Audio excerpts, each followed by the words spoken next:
आईन में यह कहां लिखा है कि वजीर आज़म की अपनी मर्जी नहीं होगी और पार्टी लीडर से मजबूर होकर वो असेंबली तहलील करेगा? कहां यह लिखा है? यह आईन में लिखा है कि इमरान खान साहब हुक्म करेंगे तो असेंबली तहलील होगी। यह आईन में लिखा है कि बाजवा साहब उनको मशवरा देंगे तो असेंबली तहलील होगी। किस आईन में सर यह लिखा है? यह तो आईन में नहीं है सर। यह जो कुछ भी हो रहा है सर, यह किसके लिए हो रहा है?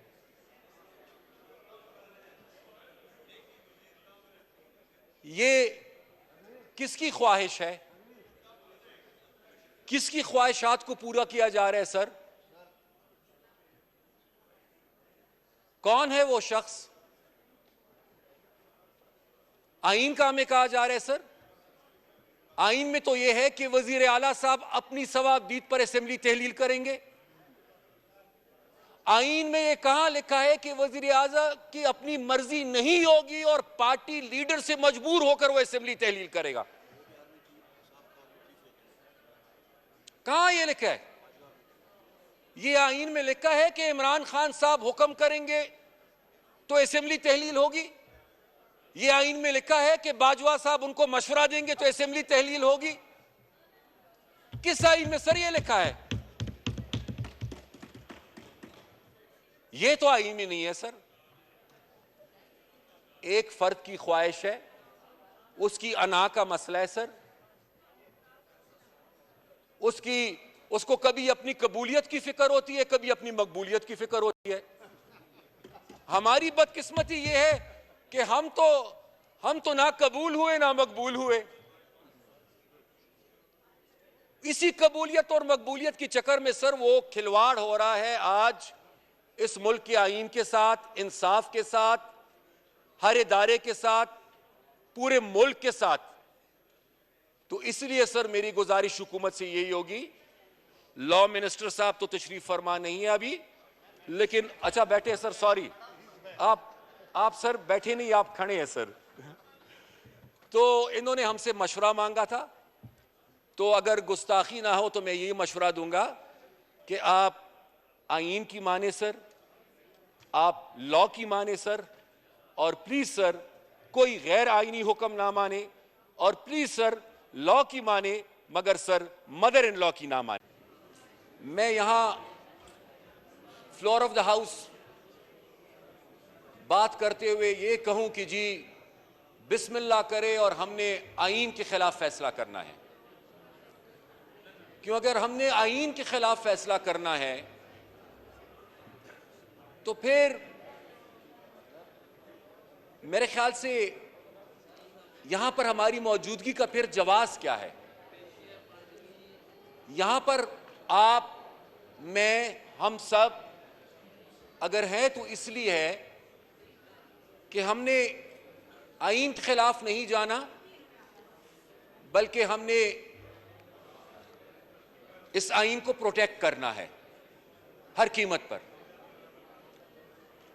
अब मुझे तो यह कहा जा रहा है कि 90 डेज में इलेक्शन ना कराकर आप आईन की खिलाफ वर्जी कर रहे हैं, लेकिन मैं अगर गुस्ताखी ना हो तो मैं ये पूछना चाहूंगा कि इस आईन में यह कहां पे लिखा है कि एक मेंबर अगर वोट नहीं करता अपनी पार्टी के फैसले के मुताबिक तो उसका वोट गिना भी नहीं जाएगा। बात शुरू कहां से हुई सर? पंजाब से। और बात आज भी कहां रुकी हुई है? पंजाब पे। पंजाब की असेंबली डिसॉल्व हुई। क्यों वो असेंबली डिसॉल्व हुई? अगर सुप्रीम कोर्ट का वो फैसला ना आता कि ये वोट शुमार ही नहीं होगा तो पंजाब की असेंबली आज भी मौजूद और बरकरार रहती। आज हम ये पूछ सकते हैं कि वो गैर आईनी फैसला किसका था? और अगर वो फैसला ना आता तो आज ये मुसीबत ही ना होती। उसके बाद सर इसी आईन में मुझे कोई ये बता दे जरा कि ये कहां पे लिखा गया है कि 7 ऑनरेबल मेंबर जजेस का बेंच होगा। अब वो ना आपका फैसला है ना मेरा फैसला है, वो फैसला ना आपने तहरीर किया ना मैंने तहरीर किया है ना किसी ऑनरेबल मेंबर ने तहरीर किया है।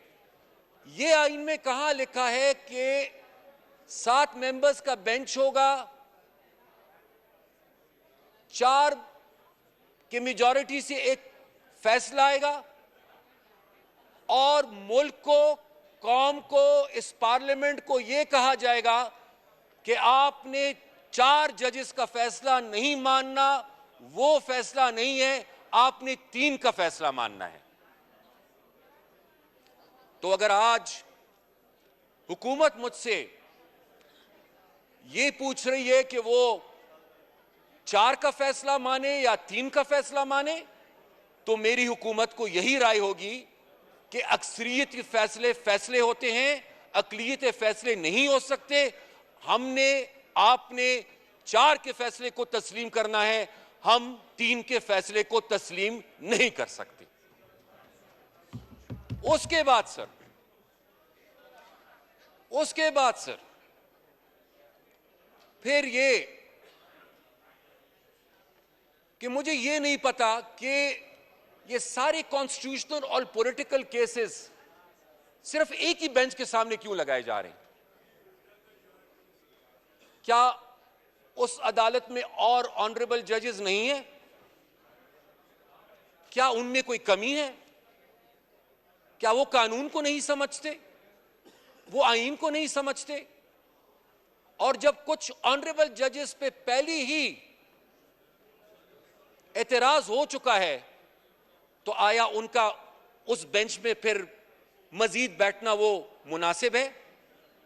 और सर मेरी बात को कोई बुरा ना ले, मैं खुदा ना खास्ता कोई पंजाब के खिलाफ बात नहीं करना चाहता, ना मेरा ये कोई इरादा है, लेकिन सिर्फ ये कहना चाहूंगा कि अल्हम्दुलिल्लाह 60% ऑफ द कंट्री पॉपुलेशन के हिसाब से दैट इज पंजाब। अब आप पंजाब में पहले इलेक्शंस करा देते हैं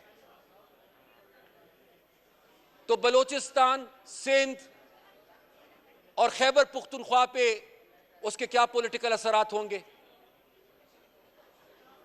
नंबर 2, वो इलेक्शंस हो जाएंगे, वहां पर किसी की हुकूमत बनेगी सर।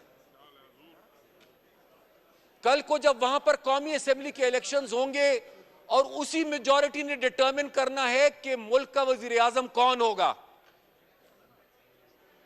तो वो जिसकी भी हुकूमत होगी, आया उन इलेक्शंस पर वो असर अंदाज नहीं होंगे? वो इसको मैनिपुलेट नहीं करेंगे? फिर वहां पर केयर टेकर्स कहां होंगे? वहां पर फिर एक सियासी हुकूमत होगी। इसलिए सर आज भी मैं अपनी इसी बात को दोहराऊंगा कि ये इदारों का डोमेन जो है सर, उसका तायुन किया है पाकिस्तान के आईन ने। हमें ना कोई ख्वाहिश है और ना ही हमारी ख्वाहिश होनी चाहिए कि हम अदलिया के डोमेन में मुदाखलत करें। आप यहां पर सर, आप यहां पर बैठकर स्पीकर हैं, आप यहां पर बैठकर सुप्रीम कोर्ट के ऑनरेबल चीफ जस्टिस या जज के इख्तियारात इस्तेमाल नहीं कर सकते, आईन आपको इजाजत नहीं देता। इसी तरीके से सर जिन फंड्स की बात की जा रही है वो ऑनरेबल चीफ जस्टिस के हुक्म से मंजूरी या उसकी रिलीज नहीं हो सकते जब तक ये हाउस उसकी मंजूरी ना दे। तो सर हम किसी और के डोमेन में इंटरफेयर नहीं करेंगे, ना हमें करना चाहिए, लेकिन एक बात सर तय है कि किसी और को भी हम ये इख्तियार नहीं दे सकते कि वो इस पार्लियामेंट के डोमेन में इंटरफेयर करे। जो पार्लियामेंट का डोमेन है वो फिर पार्लियामेंट का डोमेन है सर।